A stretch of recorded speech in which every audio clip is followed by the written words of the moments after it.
ये बात करेंगे तो हम उन लोगों को जो मीडिया को बाइट मत दीजिए, यहाँ जिम्मेदारान बैठे हुए हैं, वो अपनी बात रखेंगे और उनकी बात ही आपके हैं। आज हम हैं, आपके हैं, आज हम हैं, कल नहीं रहेंगे। देश है और देश रहेगा इंशाअल्लाह।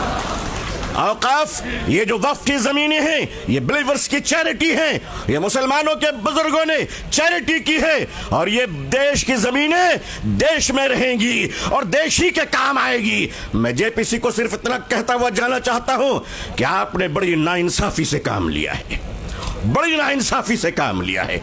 आप जिस तरह स्टेक होल्डरों को छोड़कर नॉन स्टेक होल्डरों से बात कर रहे थे, मुझे तो डर लग रहा था कि भारत के बाद शायद आप श्रीलंका जाने वाले हैं।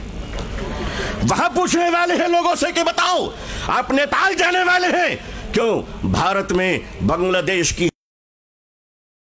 पाकिस्तान का हुसैन भाई अच्छा नहीं लगता? अच्छा लगता? आखिर हम आपके हैं, आप हम देश को एक पावरफुल शक्ति बनाएं।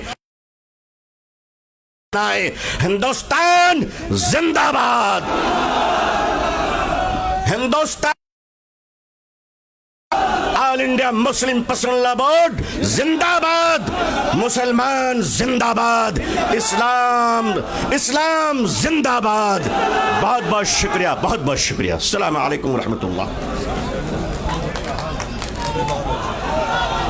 जी, बहरहाल हम महसूस कर रहे थे कि आप लोगों को भी एक जज्बाती तकरीर की ज़रूरत थी, तो आपने सुना।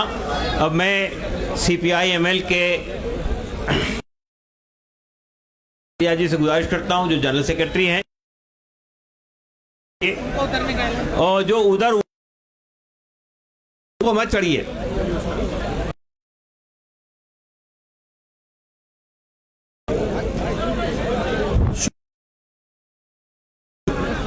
आज जिस सवाल को लेकर के आप सब लोग यहाँ इकट्ठे हुए हैं, ये हम सब लोगों का साझा सवाल है। इस संशोधन बिल के खिलाफ हमारी पार्टी ने भी पोजीशन लिया है और पार्लियामेंट के अंदर भी हमारे जो 2 मेंबर पार्लियामेंट है और मुझे जानकारी है कि अपोजिशन की बहुत सारे पार्टीज़ ने जो उसमें भी बातें गई थी, लेकिन उनकी तमाम बातों को दरकिनार करके जिस तरह से इस देश में बुलडोजर राज चल रहा है, तो इस साजिश चल रही है।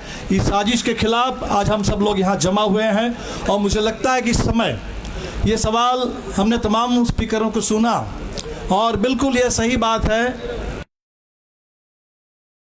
उसका निश्चित तौर पर सीधा जो ताल्लुकात है वो मुस्लिम कम्युनिटी से है, कलेक्टिव चैरिटी और वेलफेयर के साथ है। लेकिन ये जो सवाल है, ये सवाल इस समय सिर्फ किसी एक कम्युनिटी का सवाल नहीं है।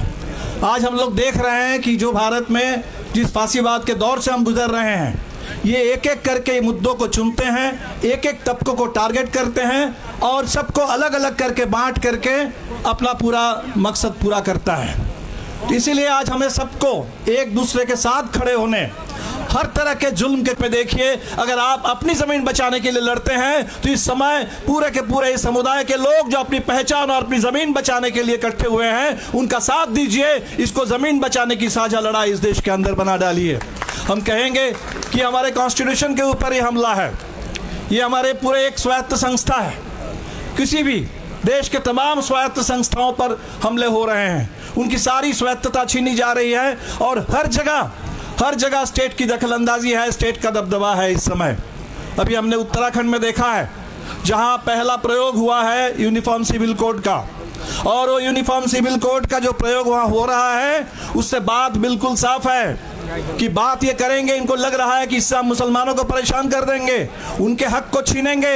लेकिन परेशान कौन हो रहे हैं? इस हिंदुस्तान के हर वो सिटीजन परेशान हो रहे हैं जो कॉन्स्टिट्यूशन के हिसाब से अपनी ज़िंदगी जीना चाहते हैं। कॉन्स्टिट्यूशन में हमें जितनी आज़ादी मिली है, वो रिलीजियस फ्रीडम भी है, वो अपने बारे में, जीवन के बारे में फैसला करने का भी है, वो प्यार की भी आज़ादी है। और आज हम देख रहे हैं कि वहाँ रजिस्ट्रेशन के नाम पर पूरे टोटल जो एक इंडिविजुअल की लिबर्टी है, लोगों की प्राइवेट ज़िंदगी है, उसमें अभी पूरे सरकार की ओर से दखल देने की साजिश चल रही है। अभी इनकम टैक्स के मामले में आप देख लीजिए, इनकम टैक्स रिटर्न के मामले में वो कह रहे हैं कि आपके सारे नागरिकों के ईमेल से लेकर के आपके तमाम जो निजी चीजें हैं उस पर दखल देने की सरकार की कोशिश है। तो एक जगह हम सरकार को अगर मौका दे देंगे दखल देने के लिए, दखल अंदाजी करने के लिए, तो हर जगह घुसते चले जाएंगे और हर जगह घुस करके हमारी पूरी स्वायत्तता, इंडिविजुअल लिबर्टी, एक कम्युनिटी के अपने कलेक्टिव पहचान, उसकी आइडेंटिटी लिबर्टी, उसको खत्म करने पर ये आगे बढ़ जाएंगे। और इसीलिए हम तमाम लोगों से जो अपने अपने आइडेंटिटी बचाने के लिए, अपने अपने ऑटोनॉमी बचाने के लिए, अपने अपने कॉन्स्टिट्यूशनल स्टेटस और राइट्स को बचाने के लिए लोग लड़ रहे हैं, हम सबों से कहेंगे कि प्लीज इस सवाल को मुस्लिम सवाल मत समझिए। जो सिटीजनशिप अमेंडमेंट एक्ट आया उसको पहले शुरू में लोगों ने यही सोचा था कि शायद ये कम्युनिटी का कोई सवाल है, एक कम्युनिटी को नीचा दिखाने के लिए, एक कम्युनिटी को अलग करने के लिए किया गया। लेकिन आज ये बात इस मुल्क को समझ में आ रही है कि ये पूरे कॉम्बाग से जो आंदोलन शुरू हुआ था कॉन्स्टिट्यूशन को लेकर के, अपने प्रियम्बल को बना करके तिरंगे झंडे के साथ, इस बार हमने देखा कि आज पूरे देश में आरक्षण बचाने के लिए भी बिल्कुल उसी तरह से लोग लड़ रहे हैं कॉन्स्टिट्यूशन की हिफाजत करने के लिए। और इसीलिए बड़ी एकता की जरूरत है। हम निश्चित तौर पर आप लोगों के साथ हैं और आपने जो कहा है कि एक शुरुआत है, आगे और लड़ाई है, ये अंगराई है। इस पूरे लड़ाई के हर कदम पर आपके साथ रहेंगे क्योंकि कॉन्स्टिट्यूशन का सवाल है, ये देश में इंसाफ का सवाल है, इस देश की साझी विरासत, इस देश की साझी विरासत गंगा जमुनी तहजीब, उसका सवाल है, ये हिंदुस्तान की एकता का सवाल है, ये इस देश मुल्क के आगे बढ़ने के रास्ते का सवाल है। और इसीलिए आप लोगों ने आज हमें बुलाया है आपके लिए, जिसे संविधान को ही हमारा धर्म मानना पड़ेगा। संविधान ने हमको अधिकार दिए हैं, उस अधिकारों की अवहेलना न हो, इसके लिए हमको एकजुट होना पड़ेगा। मैं भारत के आदिवासी क्षेत्र राजस्थान से आया हूँ। मैं तो ये नारा देने आया हूँ कि अब देश को, हमें सभी आवामों को, सभी लोगों को एक ही नारा देना चाहिए, संविधान ही हमारा धर्म है और इस धर्म के लिए हम कुछ भी कर गुजरेंगे। इसको रोकने वालों को, तोड़ने वालों का हम मंसूबा पूरा नहीं होने देंगे, ये कहने के लिए मैं आया हूँ। मैं यहाँ ये इसलिए कहने आया हूँ कि जैसा तिरंगे के बीच में एक निशान बना हुआ है, मेरे आदिवासी क्षेत्र के अंदर हमारे आदिवासियों के झंडे में चांद का निशान है और तारे का निशान है। इसका मानने वाले हो, चाहे चांद के मानने वाले हो को, आदिवासियों का मूल धर्म है इन सब का सहयोग करना, रक्षा करना, सहायता करना। ये हमारा मूल धर्म है कि संविधान हमारा आगे बढ़ेगा। इन्हीं बातों के साथ में बात आज कर रहे हैं, ये पूरे देश में हम व्यक्ति इस वक्त संशोधन बिल के विरुद्ध में आवाज उठाएंगे और हम करते हैं कि ये बिल। इन्हीं शब्दों के साथ में एक बात कह के अपनी बात खत्म करता हूं कि डूबते हुए सूरज ने कहा, मेरे डूबने के बाद तब कहीं आप जैसे दीपक ने कहा, मैं कोशिश करूंगा अमन, सैन, शांति और देश के उद्धार के लिए। इसी संकल्प के साथ में हम जाएंगे। बहुत अध्यक्षों, हमारे छोटू भाई वसावा और महेश भाई द्वारा बनाए करने का संकल्प के साथ भारतीय बहुजन अलायंस बना है, मिशन है। हम सब मिलके संविधान और लोकतंत्र को बचाएंगे क्योंकि लोक पर तंत्र बैठ गया है और तंत्र पर लोग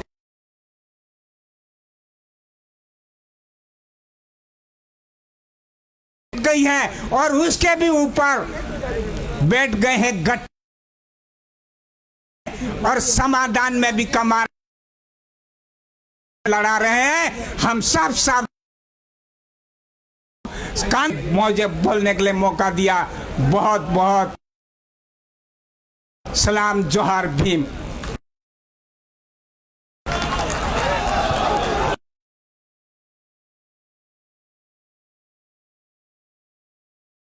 के ऑल इंडिया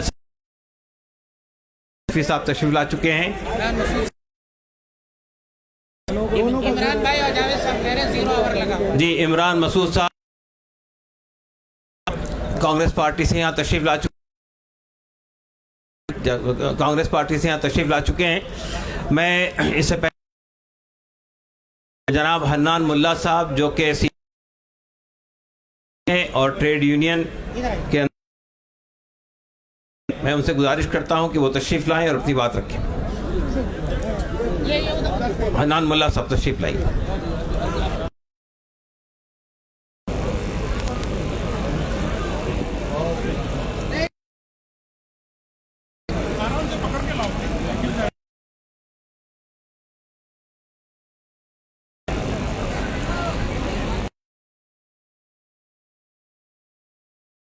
बाहर कुछ बसेस रोक रहे हैं लोग, मेरी ये अब थोड़ी देर और चलेगा ये प्रोग्राम, रोकिए, अंदर आने दीजिए।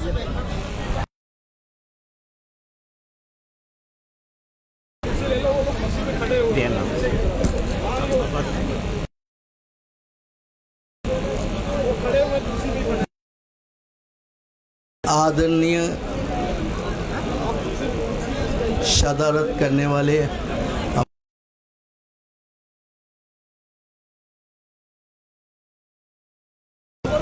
और हिंदुस्तान के कोने, मेरा भाइयों और दोस्तों,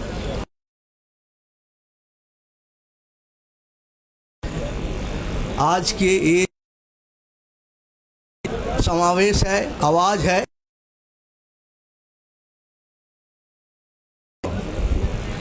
विषय वाकफ बिल जो है उसको संशोधन करने का जो साजिश है उसके खिलाफ लड़ाई है। और ये जो वाकफ में काम किया था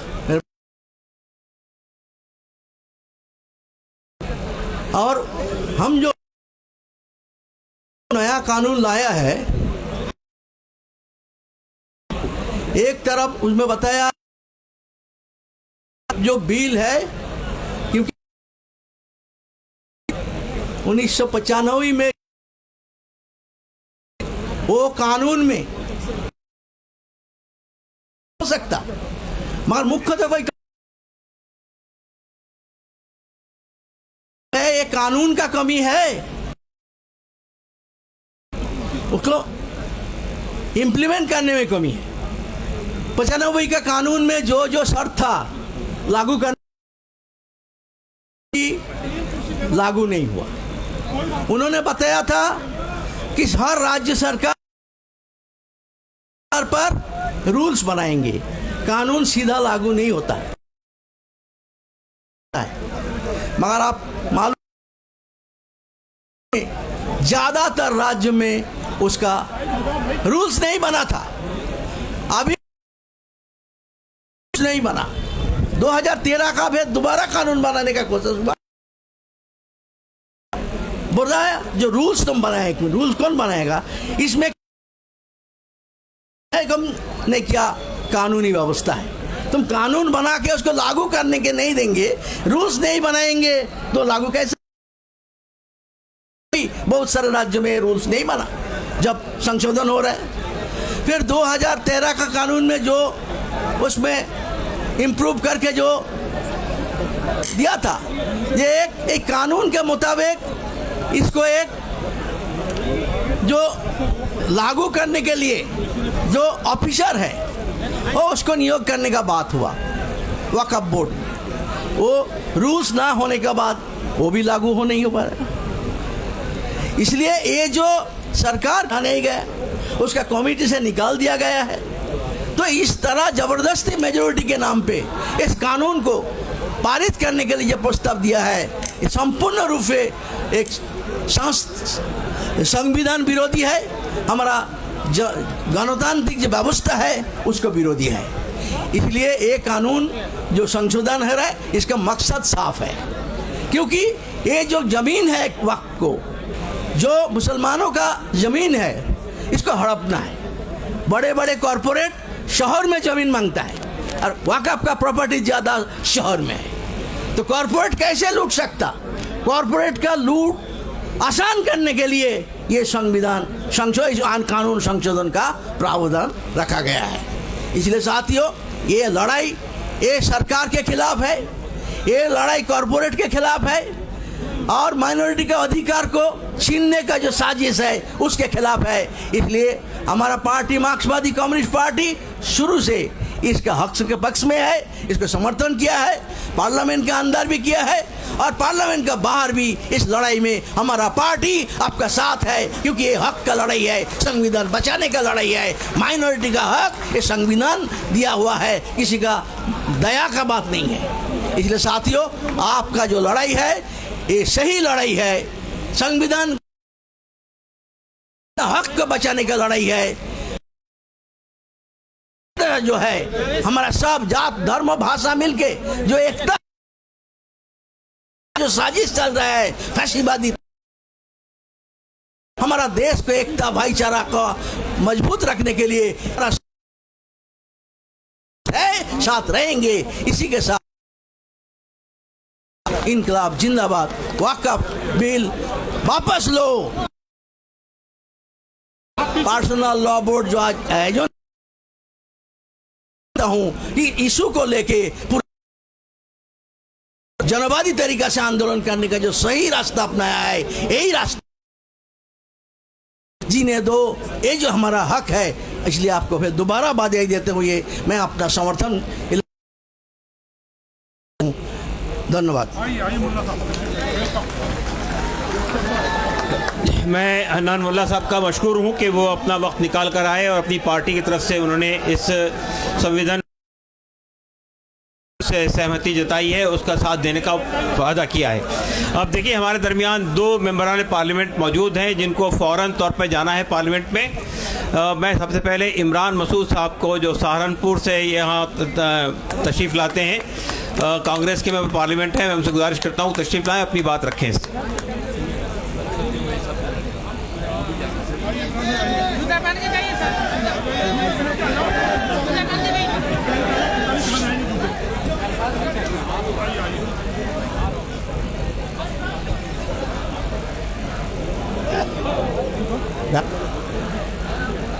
तमाम पॉलिटिकल पार्टीज़ के हमारे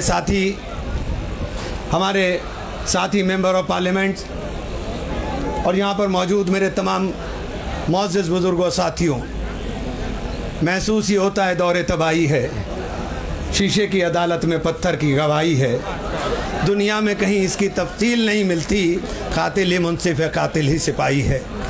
आज ये मुल्क के हालात बने हैं, कान की धज्जियाँ उड़ाने की कोशिश देश के अंदर करने का काम किया जा रहा है। मैं उस लड़ाई के अंदर अपनी छोटी सी हिस्सेदारी अपनी पार्टी के और हमारे देश के मजबूत नेता राहुल गांधी के सिपाही के तौर पर आपके बीच में करने के लिए आया हूं। और हम लोग संसद से लेकर के सड़क तक इस लड़ाई को लड़ने का काम करेंगे। चूँकि हमें पार्लियामेंट जाना है, मुझे भी और जावेद साहब को भी, हमारा दोनों का इत्तेफाक से 0 आवर लगा है, 12 बजे स्टार्ट हो जाएगा। तो मैं आप सब लोगों से सिर्फ इतनी गुजारिश करना चाहता हूं कि जहां खून की ज़रूरत होगी वहां खून देंगे, और जहां आपको लड़ने की ज़रूरत होगी हम आपको अहली सफ़ के अंदर नज़र आने का काम करेंगे। आप तमाम लोगों का बहुत बहुत शुक्रिया, क्योंकि इस लड़ाई को हमने जेपीसी में बहुत मजबूती के साथ लड़ने का काम किया है, और इंशाअल्लाह सुम्मा इंशाअल्लाह अल्लाह की ज़ात से उम्मीद है कि जिन लोगों ने बहुत ताकत से हमारा मौक़िफ़ रखा और वक्त तरमीम बिल की मुखालफत की, उसमें इमरान मसूद साहब का भी नाम बहुत अहम लोगों में शामिल। जावेद साहब जेपीसी में हिस्सा लेने का मौका मिला, और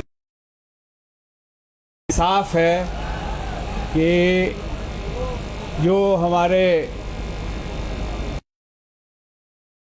स्कीनों के लिए ज़मीनें, प्रॉपर्टीज सरकार हड़पना चाहती है। ने वक्त में भी खिलाफ किया था सब लोगों ने, और पार्लियामेंट में भी खिलाफ करेंगे जब वो करने के लिए लाएंगे। आज ये देख के मुझे खुशी हो रही है। जानकारी हर इलाके में है, परेशानी हर इलाके में है, और मुझे उम्मीद है कि ये जो नापाक इरादे हैं इससे वो अपना रास्ता बदलें। जैसा कि इमरान साहब ने कहा के साथ आपके साथ हैं, जो भी कानूनी इजाज़त है हमें वो सब हम आजमाएंगे। बहुत बहुत शुक्रिया। खुदा हाफ़िज़।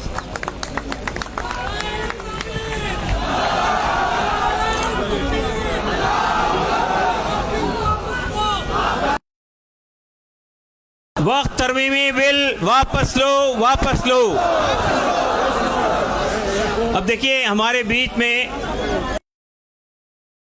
शिरकत के लिए आए हैं सिख राष्ट्रीय कन्वीनर प्रोफेसर जगमोहन सिंह जी। मैं उनसे गुजारिश करता हूं कि ये हमारी यूसीसी की लड़ाई में भी बहुत तरीके से साथ हैं, मुख्तलिफ इलाकों में उसमें भी आप शरीक होते हैं। मैं प्रोफेसर जगमोहन सिंह से गुजारिश करता हूं कि वो अपनी बात रखें। वो भी अच्छी तरह जानते हैं कि पहला नंबर हो सकता है हमारा हो, लेकिन दूसरा नंबर बहरहाल हमारे सिख समुदाय के लोगों का है। वो इस बात को अच्छी तरह जानते हैं कि ये वक्त पर जो आफत आई है इसके बाद अगला नंबर गुरुद्वारा प्रबंधक कमेटी पर भी लग सकता है।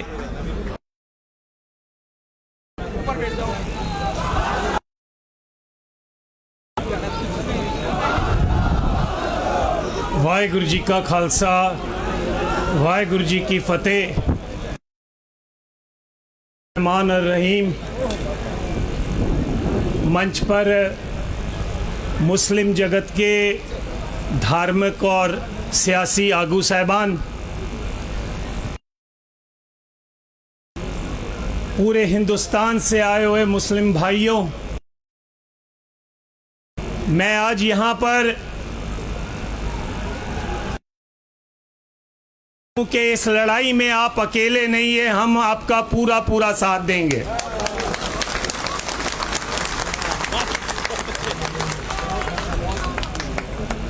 हिंदुस्तान तो उसकी हमेशा ये कोशिश रही है कि मुसलमानों को, सिखों को, ईसाई रूप में वो इकट्ठा कर, अलग अलग करके तो अपनी लड़ाई जो लड़े, आज वे एक और बड़े मुहाज की आज आप नींव रख रहे हैं कि हम अकलियत नहीं है, हम मेजॉरिटी हैं। और ये तब मुमकिन हमारी लड़ाई आपकी हो और आपकी लड़ाई हमारी हो। ये तब हो सकता है जब वक्फ बोर्ड की जमीनें अगर में किया जाता है तो पंजाब में से मुसलमान और सिख भाई वहां जाकर लड़ाई लड़ें और अपने जो है उनको बताएं कि ये हम बर्दाश्त नहीं करेंगे। और मैं आपको ये बताना चाहता हूं, ये फितरत हमारी वो मुकद्दस जगह में गुरु गोविंद सिंह जी ने जन्म, वहां की जमीनें डिस्ट्रिक्ट जज के अधीन हैं, आधे से ज्यादा जमीनें छीन ली गई हैं। इसी तरह नांदेड़ में आधे से ज्यादा नांदेड़ शहर आबाद ने महाराजा रंजीत सिंह के काम से खुश होकर तखत हजूर साहब नांदेड़ शहर की आधा से ज्यादा जमीन जो है महाराष्ट्र की सरकार ने कब्जा किया हुआ है। पिछले 12 सालों से चुनाव नहीं होने दे रहे हैं और उनका पूरा मंसूबा है तो है हुकूमत चलानी है। तो मेरा आपसे यही कहना है कि वक्फ बोर्ड की ज़मीन गरीब की ज़मीन है। वक्फ बोर्ड की ज़मीन धार्मिक बंदे की ज़मीन है जिसने दसवंध दिया, कहा भी चलो मेरे दादा दुनिया छोड़ गए हैं, उनकी याद में मैं थोड़ी सी ज़मीन देता हूं, जहां पर कोई मदरसा सरकार आपका टेस्ट ले रही है, आपको इस टेस्ट में पास होना है और इस मत नहीं करना है। पूरे हिंदुस्तान के एक एक सूबे में जो धक्का है हम बर्दाश्त नहीं करेंगे। मेरी आपसे गुजारिश है, डॉक्टर इलियास साहब से, बाकी सारे जो सज्जन यहाँ पर बैठे हैं उनसे भी, इसको केवल एक दिन का धरना मत बनाओ। मैंने इनकी जो वीडियो टॉक सुनी है, इसमें इन्होंने कहा है कि जैसे किसान भाइयों ने 1 साल तक